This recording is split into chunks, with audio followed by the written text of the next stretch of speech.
ख़वातीन हज़रात, आज जिस किताब की समरी लेकर हम आपकी खिदमत में हाजिर हुए हैं वो एलिज़ाबेथ द क्वीन पर है। दोस्तों, क्या आप जानते हैं कि मलका एलिज़ाबेथ दोम 21 अप्रैल 1926 को सुबह 2:40 पर पैदा हुई और उन्हें 2 जून 1953 को मलका का ताज पहनाया गया।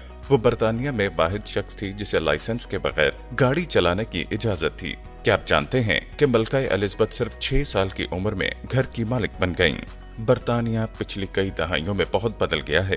50 की दहाई के अवाइल में वापस जाएं और आपको एक ऐसी कौम नजर आएगी जो दूसरी जंग अजीम की तबाही के बाद भी मुरम्मत कर रही है। एक ऐसी कौम जहां राशन अभी तक मौजूद था। उस वक्त तक बरतानिया एक सनती आलमी ताकत था और उसके बाद अब भी एक सल्तनत थी, अगरचा वो आहिस्ता आहिस्ता खत्म हो रही थी। 21वीं सदी की तरफ तेजी से आगे बढ़ना, और ये फर्क बहुत बड़ा है। बरतानिया एक कसीरुल सकाफती मुआशरा है। ये भारी सनत नहीं बल्कि सकाफत में आलमी रहनुमा है। बरतानवी सल्तनत का अब कोई वजूद नहीं है और बरतानवी अब इख्तियार के लिए काबिल एहतराम नहीं है। सियासतदानों का मजाक उड़ाया जाता है। मुख्तसरन बरतानिया अब 1952 के बरतानिया से बिल्कुल मुख्तलिफ है, लेकिन 70 साल से ज्यादा अरसे तक एक चीज बरकरार रही, मलका एलिज़ाबेथ दोम। 70 साल से ज्यादा अरसे तक मलका को चाकू की धार पर तवाज़ुन रखना पड़ा। उसे एक तरफ गैर मामूली, तकरीबन माफूकुल फितरत बरतानवी तारीख और रिवायात की जिंदा अलामत के तौर पर मौजूद होना था। इसके बावजूद दूसरी तरफ उसे इंसान बनना पड़ा, तकरीबन, लेकिन बिल्कुल नहीं। मलिका का किरदार जदीद मुआशरे में एक मुनफरिद किरदार था। उसने हुकूमत की, लेकिन उसने हुकूमत नहीं की। वो वोट नहीं दे सकी, अदालत में बतौर गवाह पेश नहीं हो सकी या अपना अकीदा तब्दील नहीं कर सकी। लेकिन उसकी ठोस ताकत की कमी के बावजूद उसने अपने लोगों को मिसाल के तौर पर मुतासर किया। इत्तेहाद, खिदमत और वक़ार के असूलों पर अमल करते हुए सैली बैडल स्मिथ किसी सवाने उम्री एलिज़ाबेथ द क्वीन की इस समरी में हम उन अहम मिसालों का इंकशाफ करेंगे जिनमें मलका ने 1953 में अपनी ताजपोशी से लेकर 2012 में अपनी डायमंड जुबली तक ऐसा ही किया था। इस किताब का सबसे पहला चैप्टर है बिकमिंग क्वीन। 1953 की एक सुबह आंधी, बारिश और सर्दी में लाखों तमाशाइयों का हजूम था। वो लंदन के सबसे मशहूर इम्तियाजी निशानात Trafalgar Square, Oxford Circus, Buckingham Palace के साथ गॉल से गाल लगाए हुए जिंदगी में होने वाले इस वाक़े को देखने के लिए ये तकरीब बिलाशुबा मलिका एलिज़ाबेथ दोम की ताजपोशी का जलूस था। 1 साल से ज्यादा अरसे पहले एलिज़ाबेथ के वालिद जॉर्ज शिशम की नींद में मौत हो गई थी। उसी लम्हे एलिज़ाबेथ मलका बन गईं। उसके जवाब में वजीर आजम विंस्टन चर्चिल ने आने वाले दौर को एक नए एलिज़ाबेथ दौर के तौर पर पेश किया। चर्चिल के पैगाम ने अवाम को एक ऐसे वक्त में तकवीयत बख्शी जब बरतानिया किल्लत, दूसरी जंग अजीम से बच जाने वाली तबाही और सर्द जंग में कम्युनिस्ट तोसी के खदशात से नबरद आजमा था। और एलिज़ाबेथ की ताजपोशी की तैयारियों के दौरान चर्चिल की एक बड़ी मौजूदगी थी। यहाँ तक कि शायद उसका सबसे ज्यादा पुरजोश चीयर लीडर बरतानवी बुलडॉग ने एलिज़ाबेथ से उस वक्त मुलाकात की थी जब वो सिर्फ 2 साल की थी। ये ऐलान करते हुए उसने उससे एक शीरखार बच्चे में इख्तियार और अक्कासी की हैरत अंगेज फिजा महसूस की। एलिज़ाबेथ ने अपने पूरे दौरे हुकूमत में इख्तियार की वो हवा अपने साथ रखी जिसका आगाज 1953 में इस धुंधले दिन में हुआ था। उसे उसकी अजीम दादी का डायमंड और सफेद साटन गाउन पहने असराफ गोल्ड स्टेट कोच में वेस्टमिनिस्टर ले जाया गया। मेड्स ऑफ ऑनर ने उसे बादशाह के क्रिम्सन मखमली लिबास से लैस किया।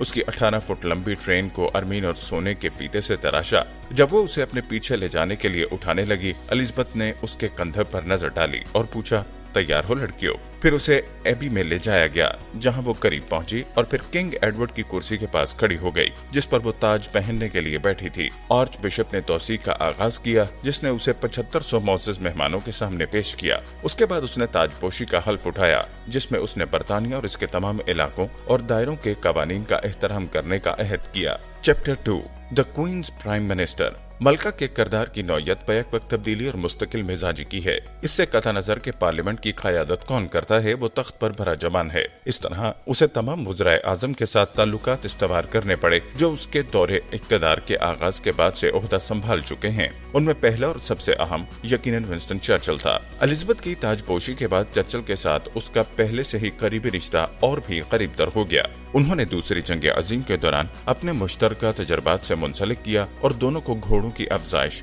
और रेसलिंग पसंद थी। ये मौज़ूआत आमतौर पर उनकी हफ्तावार मंगल की शाम की मीटिंगों के दौरान मेज पर होते थे। चर्चिल ने 1955 में 80 साल की उम्र में अपनी वजारत उज़्मा हासिल की। वो मुसलसल कमजोर होते गए और कुछ सालों में यादाश्त की खराबी का शिकार हो गए। अपने अलविदाई एशाइया के दौरान उन्होंने मलका को मुकद्दस असबाब और दानिशमंदाना और मेहरबान तर्ज जिंदगी की नौजवान चमकती हुई चैंपियन के तौर पर तारीफ की। इसके बाद एलिज़ाबेथ ने चर्चिल को एक खत में लिखा कि कोई दूसरा वजीर आजम मेरे लिए मेरे पहले वजीर आजम के मुकाम पर कभी भी फाइज नहीं हो सकेगा।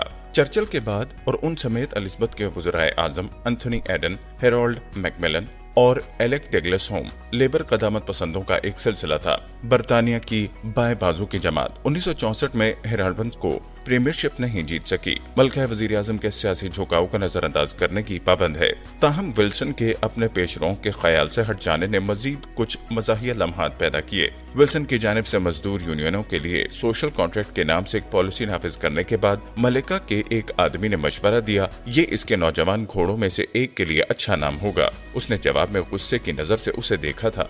इस किताब का चैप्टर नंबर 3 है काम एमिस द स्टॉर्म। मलका अपनी 19 साला काली घोड़ी बर्मी के ऊपर बैठी थी, जो रॉयल कैनेडियन माउंटेड पुलिस की तरफ से तोहफा थी। साल 1981 था, जून का महीना, और मलिका धूप में अपनी सालगिरह की परेड से लुत्फानंदोज हो रही थी। ये जश्न उसके बेटे चार्ल्स की लेडी डियाना के साथ शादी से महज चंद हफ्तों के फासले पर आया। इस जोड़े ने 1 साल कबल ससेक्स में एक हाउस पार्टी के दौरान एक तेज रफ्तार सोहबत शुरू की थी। प्रेस और अवाम यकसा तौर पर दिलकश, शर्मीली, करिश्माती डियाना के साथ मोहब्बत में गिरफ्तार हो गए, लेकिन चार्ल्स के साथ उसके ताल्लुकात शुरू ही से अच्छे थे। डियाना के मुश्किल बचपन ने उसे गहरे जख्म दिए, जिसके नतीजे में जज्बाती अदम इस्तेहकाम, झूठ बोलने का रुझान और जनूनी रवैये पैदा हुए। इस लम्हे के लिए अगरचे ये चीजें पुरसकून थी, मलिका ने अपनी सालगिरह की तकरीब के लिए 2 हफ्तों में हर रोज अपनी साइड सैडल तकनीक की मशक की। वेस्ट गार्ड्स का सुर्ख रंग का लिबास और नेवी ब्लू राइडिंग स्कर्ट पहनी और काठी में बिल्कुल सीधी बैठी थी, जिसकी लगाम अपने बाएं हाथ में थी।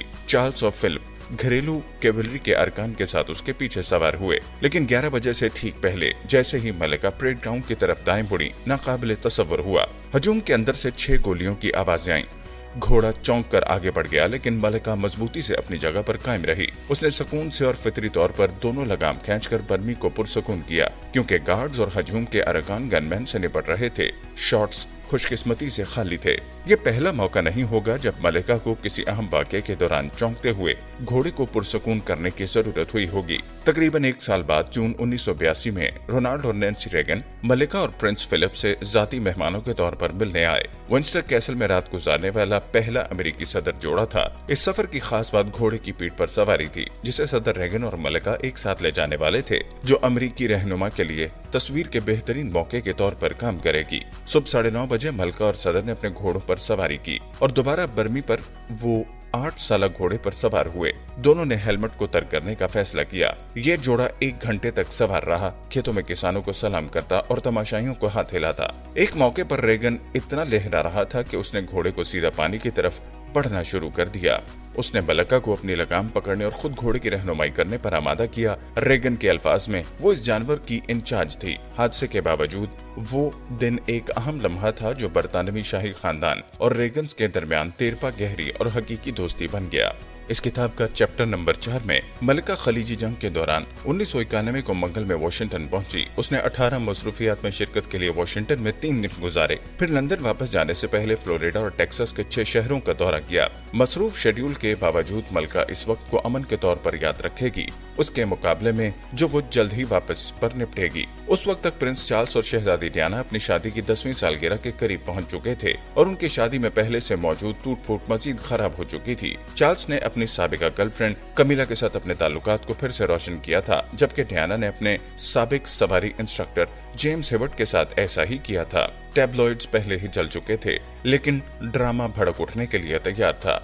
एंड्रयू मॉर्टन के मुसन्निफ ने शाही ड्रामे को बेनकाब करने की एक किताब लिखना शुरू की थी, जिसमें शहजादी डियाना उसकी खुफिया साथी थी। इसी दौरान मलिका का छोटा बेटा प्रिंस एंड्रयू और उनकी इस वक्त की अहलिया सारा फर्गूसन अपनी नई 3.5 मिलियन की हवेली में जश्न मनाने में मसरूफ थे। जब एंड्रयू दूर था, फर्गी ने बैरून मुल्क मराकश, स्विट्जरलैंड और फ्रांस में शानदार तातीलात का लुत्फ उठाया। बाज़ औक़ात अमेरिकी करोड़पति स्टीव वाइट के साथ इन कारनामों ने संडे टाइम्स के इक़्तिदारिये को मुतासिर किया, जिसमें शाही खानदान को अवामी फंड ज़ाया करने और मलका को टैक्स अदा न करने की तनकीद का निशाना बनाया गया, जिससे वो हमेशा लुत्फानंदोज होती थी। क्रिसमस के वक्त एंड्रयू और फर्गी ने मलका को बताया कि वो अलहदगी पर गौर कर रहे हैं। फर्गी की मराकश में वाइट के साथ 1 माह से भी कम अरसे बाद तस्वीर खिंचवाने के बाद एंड्रयू अपने वकला को लेकर आए और अलहदगी का बाकायदा ऐलान मार्च 1992 में किया। बदतरीन ताहम अभी आना बाकी था। जून 1992 को मलका के तख्त पर बैठने का 40वां साल होगा। आम हालात में महीने को इस अहम संगे मील की तकरीबात और खराज तहसीन के साथ निशानदेह किया जाएगा। लेकिन इससे पहले कि इसमें कोई काम शुरू हो सके, संडे टाइम्स ने एंड्रयू मॉर्टन की किताब से अपना पहला इक्तबास शाया किया, जिसका उन्वान है डायना, उसकी सच्ची मोहब्बत। इसमें डायना के जज्बाती मसाइल के बारे में दिलकश तफसीलात के बारे में बताया गया। चार्ल्स को बेवफा और बेपरवाह के तौर पर पेश किया गया और शाही खानदान की एक दूर दराज और तकरीबन अजनबी तस्वीर बनाई गई। डायना ने झूठ बोला और इस बात पर इसरार किया कि वो इसमें शामिल नहीं थी, लेकिन सच के सामने आने में ज्यादा देर नहीं गुजरी। जिस दिन ये किताब बाज़ाब्ता तौर पर रिलीज हुई, चार्ल्स और डायना ने मलका और शहजादा फिलिप से मुलाकात की। चार्ल्स ने बहुत कम कहा, लेकिन डायना आंसुओं में थी, इस बात का यादा करती रही। उसने किताब के मुसन्निफ की मदद नहीं की। तलाक का मौजू उठाया गया, लेकिन एलिज़ाबेथ और फिलिप ने जोड़े को मशवरा दिया कि साथ रहें और समझौता करना सीखें। अगले दिन डायना और चार्ल्स से वापस आने की दरखास्त की गई, लेकिन डायना हाजिर होने में नाकाम रही। उसकी बजाय उसने अपना सामान बांध लिया और विंडसर कैसल को मुकम्मल तौर पर छोड़ दिया। इस बात ने शहजादा फिलिप को एक खत लिखने पर मजबूर किया, जिसमें शादी के मशवरे की पेशकश की गई थी। दोनों के दरमियान तबादलों की एक तवील सीरीज मौजूद थी। डायना फिलिप के मशवरों की हकीकी मानों में तारीफ करती नजर आई, फिर वो अपना ख्याल बदलने में नाकाम रही। इस किताब के आखिरी चैप्टर है डायमंड जुबली। ये एक और सख्त तरीन दिन था। हर सतह पर बर्फ की तह चढ़ी हुई थी। मलका इंग्लैंड के शहर नूरफोलक में थी। एक मुकामी मेयर की तरफ से खिताब मौसूल हुआ। ठीक 60 साल पहले उसके वालिद जॉर्ज चेशम इंतकाल कर गए और ताज अपने सबसे बड़ी बेटी को दे रहे थे। उसने 2012 को एलिज़ाबेथ की डायमंड जुबली बना दिया और मेयर के खिताब ने उनकी तवील खिदमत के एजाज में त्योहारों का आगाज किया। इसकी बात सुनने के बाद एलिज़ाबेथ एक करीबी स्कूल में दाखिल हो गई, जहां बच्चों ने परफॉर्मेंस दी और खुशियों के साथ मनाया।